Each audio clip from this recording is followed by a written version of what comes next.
নিজে সন্তানকে বাধা দেন।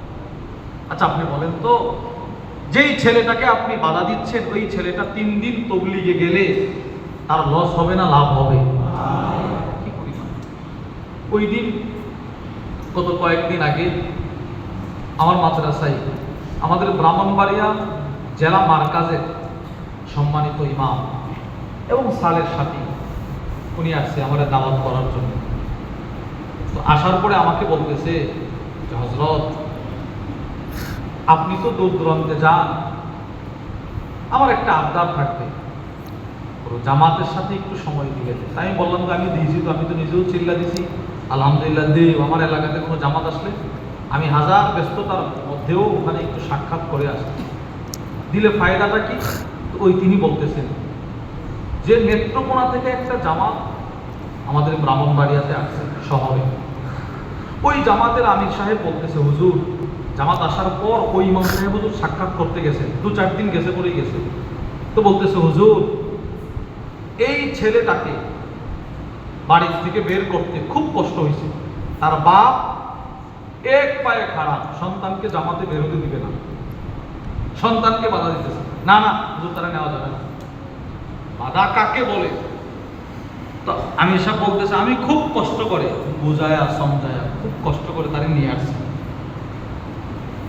তো ওই ইমাম সাহেব বলতেছে আমি এই ছেলেটাকে ডাক দিয়ে আনছি, সকল সাথীদেরকে বসায়া দুরূদ শরীফের একটু ফজিলত বলছি। দুরূদ শরীফের কিসের বলে? দুরূদ শরীফের একটু ফজিলত বলছি। জামাত 35 দিন পরে ইমাম সাহেব বলেন আমি আবার গেছি ওই জামাতের কাছে। তো ওই ছেলেটার আমির সাহেব আমাকে বলতেছে হুজুর, সে কিছু তার কারগুজারি আপনাকে শোনাবে। কি কারগুজারি?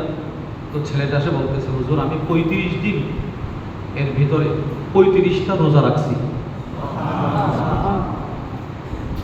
ইমান বানাইছি ইমান। 35টা কি রাখতে বলে?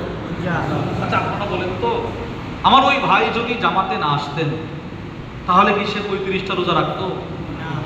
এরপরে বলতেছে হুজুর, আমি এই 35 দিনের ভিতরে 10,000 বার আমার নবীর উপরে দরুদ শরীফ পড়ছি। সুবহানাল্লাহ।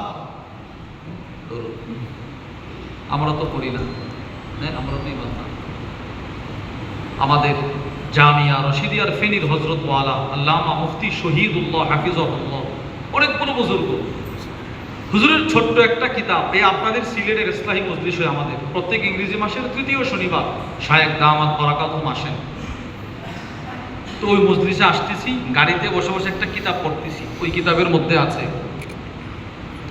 চট্টগ্রামের নানুপুর মাদ্রাসার আল্লামা শাহ জমির উদ্দিন নানুপুরি রহিমাহুল্লাহ, উনি এক মাহফিলে হাইটা হাইটা যাইতেছে, খুব ধীরে ধীরে কদম রাখতেছে। একটা কদম রাখার পরে কতক্ষণ দাঁড়ায় থাকে, এরপরে আরেকটা কদম। তো ওনার খাদেম বলতেছে হুজুর, আপনি যেভাবে হাঁটতেছেন এইভাবে হাঁটলে তো মাহফিলে যথাসময়ে পৌঁছা যাবে না। তো হুজুর বলে আমি যেইভাবে হাঁটতেছি ওইভাবেই হাঁটবো, এর চাইতে দ্রুত হাঁটতে পারবো না। হুজুর একটু দ্রুত হাঁটলে ভালো হয়।